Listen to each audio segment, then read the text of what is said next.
Hace más de 200 años, una obra de arte enfrentó al público a sus miedos más profundos y echó luz sobre los oscuros rincones de la mente humana. Una mujer dormida, un demonio y un caballo fantasmagórico que asoma desde las sombras. Estos tres son los personajes de La pesadilla de Johann Heinrich Fuseli, una de las pinturas más inquietantes del siglo XVIII. Su impacto en la cultura fue tan grande que se crearon leyendas alrededor de ella, se reprodujo en serie y es hasta el día de hoy la representación del horror por antonomasia. ¿Por qué es tan importante? ¿Qué pasaba por la mente del pintor que inspiró a artistas como Mary Shelley o William Blake? ¿Qué fibras sensibles tocó el artista para pervivir hasta el día de hoy como figuración del horror? Acompáñenme, vamos a sumergirnos en la retorcida mente de Johann Heinrich Fuseli.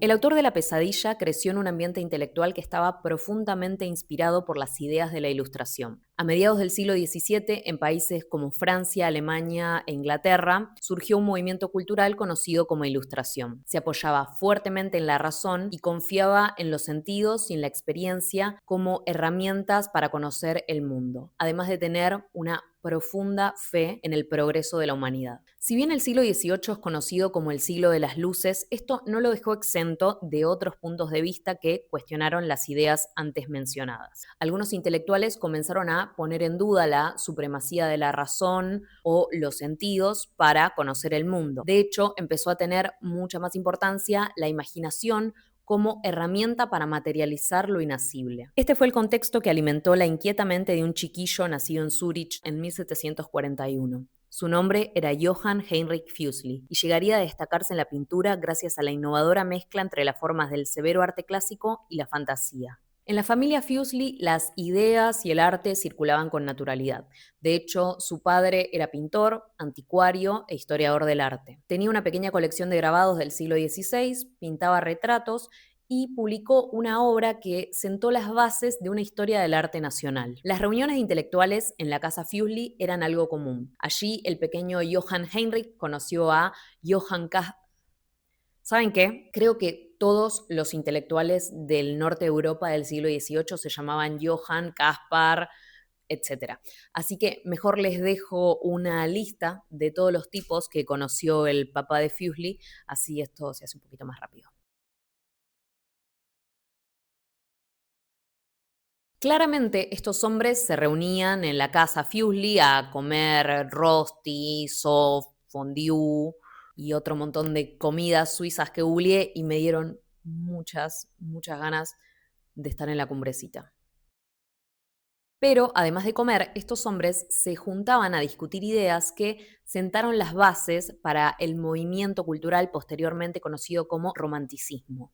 Eran defensores del nacionalismo, defendían la libertad de la imaginación y la expresión de los sentimientos a través del arte. Además, promovían la poesía alemana medieval y estaban un poco obsesionados con la búsqueda de sus raíces nacionales. Gracias a los Juanes de su vida, Fuseli desarrolló un gusto por la literatura, sobre todo inglesa, y definió su postura estética. En la adolescencia leyó a Rousseau y desarrolló una visión pesimista de la humanidad. Llegó a creer que ésta había sido corrompida por la civilización, una lectura del mundo que lo llevó a buscar el sentido de la existencia en los aspectos más oscuros de la psiquis. Esta es una clara muestra del alejamiento del pensamiento ilustrado y un coqueteo con ciertas ideas ligadas al romanticismo. Por lo que estuve investigando, ser pastor era algo bastante común en esa época y en esa zona de Europa. Fíjense que todos los amigos del padre de Fuseli, además de ser filósofos, escritores, eran también pastores protestantes, así que Fuseli se formó siguiendo la tradición y fue algo que su padre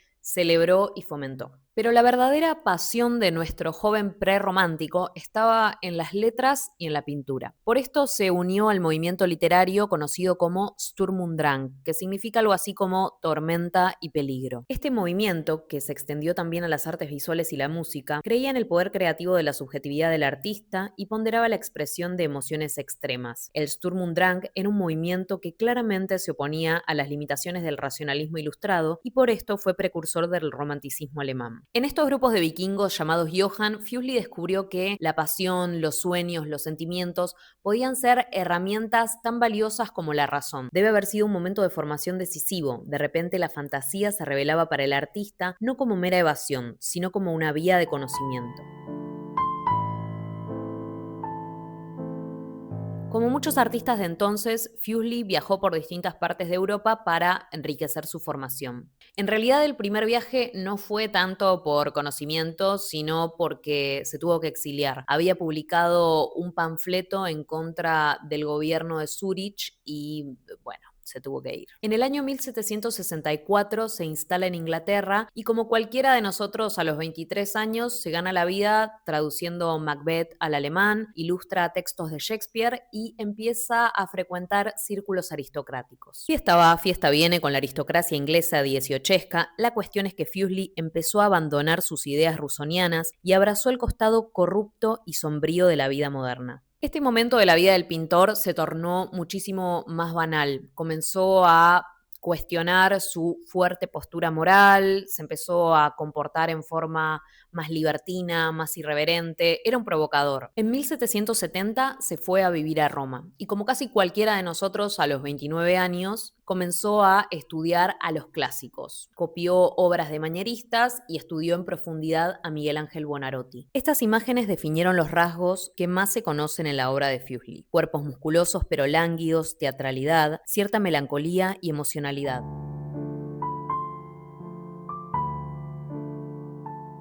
El estilo de Fuseli suele sentirse raro, alejado de esas obras perfectas del academicismo. Hay algo en su pintura que parece fuera de lugar, inquietante.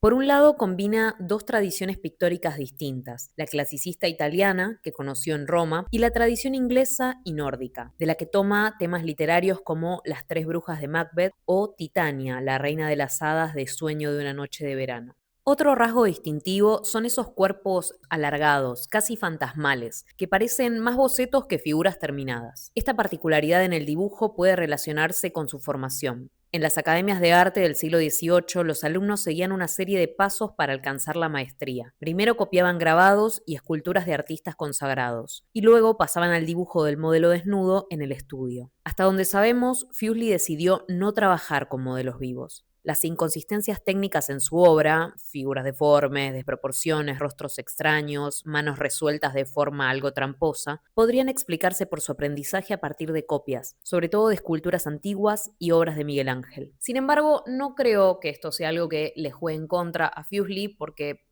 su desconocimiento de la anatomía humana copiada del modelo vivo le permitió generar otro tipo de cuerpos, fantasmales, más sensuales. Una vista rápida de su obra nos indica que no le interesaban ni el género del retrato ni el género del paisaje. Su verdadera fuerza estaba puesta en otro lado, en lo teatral, en lo oscuro, en lo psicológico. Los temas que lo obsesionaban, los sueños, la sexualidad reprimida, lo demoníaco y lo sublime, anticipan los intereses del romanticismo.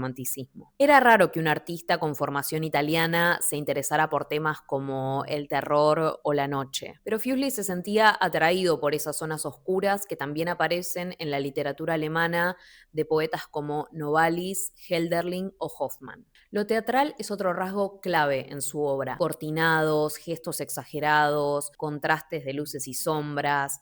Todo parece una puesta en escena. Elegía personajes y temas poco conocidos, sin preocuparse por agradar al público o resultar didáctico. Lo que buscaba en realidad era generar asombro, desconcierto. Una actitud bastante moderna si nos ponemos a pensar que la búsqueda de desconcierto, la búsqueda del shock, es algo que realizaban los artistas de las vanguardias del siglo XX. Ojo, Fuseli. Otra cosa que le gustaba hacer era tomarse licencias creativas al ilustrar obras. No le importaba irse mucho de tema y flashear con la historia, o por ahí enfocarse en ciertas partes del relato que no eran las más conocidas o las más importantes. Y por último, su relación con las mujeres. Las mujeres están presentes en su obra, pero hay una cuota de misoginia. En palabras del mismo Fuseli, él decía que vivía en la época de las arpías. Siempre las representó sometidas y vulnerables. Sin embargo, hacia el final de su obra vamos a ver un cambio de roles. Algunos autores interpretan estas obras como una fantasía de dominación que tenía el autor. Vamos a ver a las mujeres en posiciones dominantes.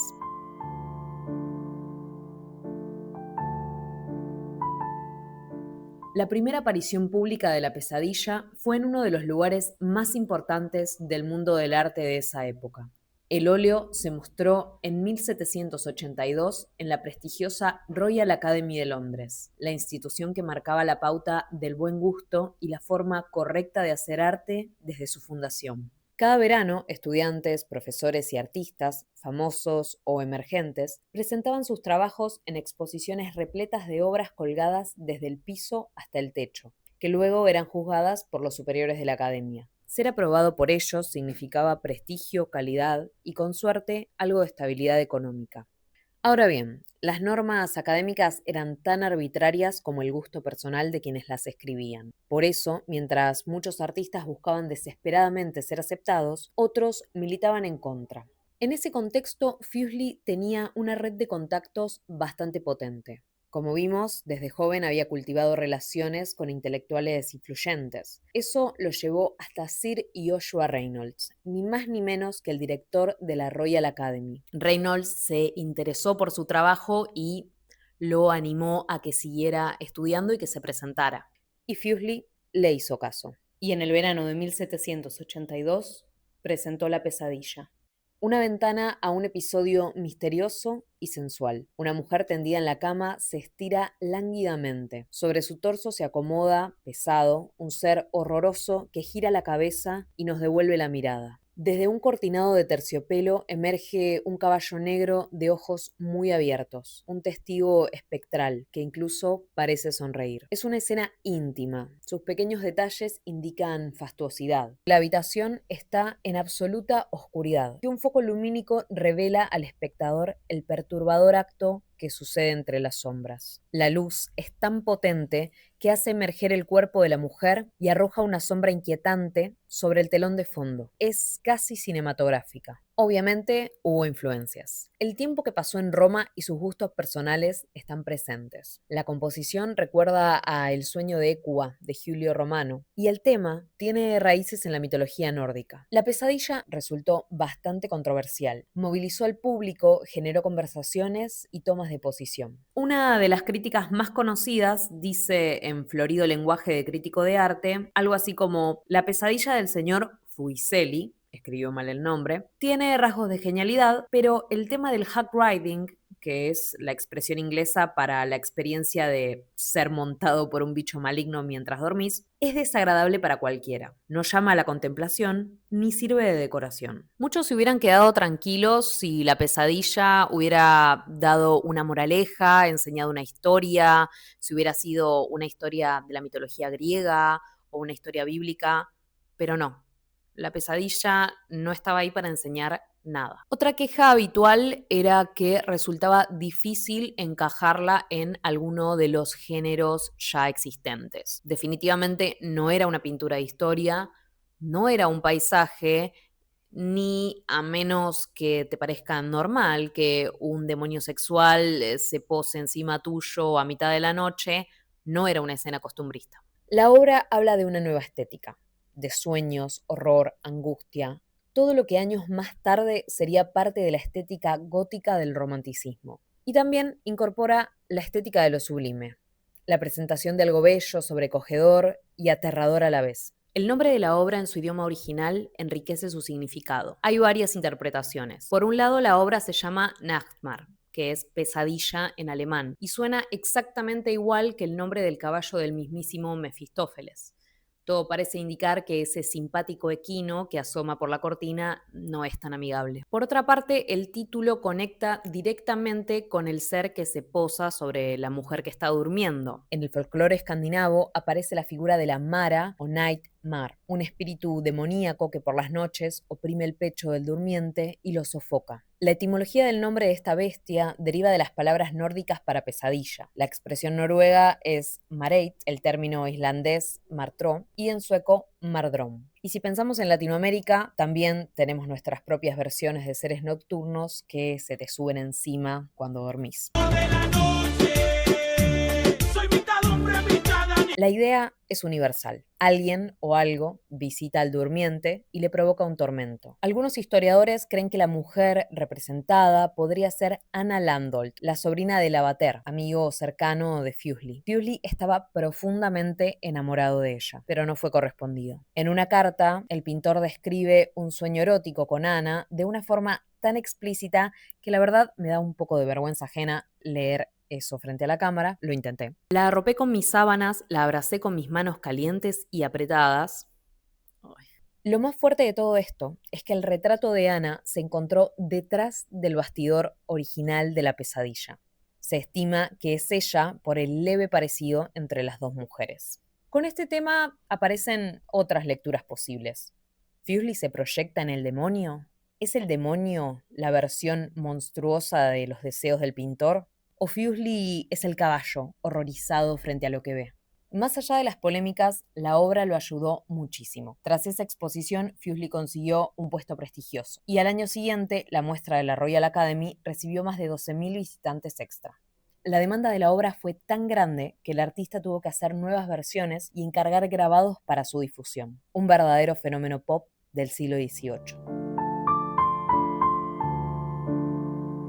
Fuseli fue un artista de transición ubicado entre el orden del neoclasicismo y la agitación del romanticismo. Dejó para la historia escenarios ominosos, atmósferas lúgubres y figuraciones prohibidas. La pesadilla se convirtió en un símbolo del miedo y de la imaginación desenfrenada, y su potencia visual hizo que fuera citada y reproducida en distintos momentos de la historia. Décadas después de su muerte, la obra se consolidó como un ícono del arte gótico. Influyó en la producción visionaria de William Blake y en los relatos de terror de Edgar Allan Poe. La creadora del monstruo de Frankenstein, Mary Shelley, tenía una copia de la pesadilla en su casa. Aparentemente, Sigmund Freud también conservaba una en su despacho. Él mismo dedicó su vida al estudio de los sueños. Elementos como el terror nocturno, la violencia y lo sobrenatural fueron retomados de forma directa por el cine de horror. Las referencias a su temática y a su composición resultan evidentes en películas como Frankenstein de 1931, La Marquesa de O incluso en las dos versiones de Nosferatu. Es así, en la historia del arte cada tanto la pesadilla vuelve a aparecer, ya sea como gesto sutil, como cita explícita o como atmósfera. A través de esta pintura,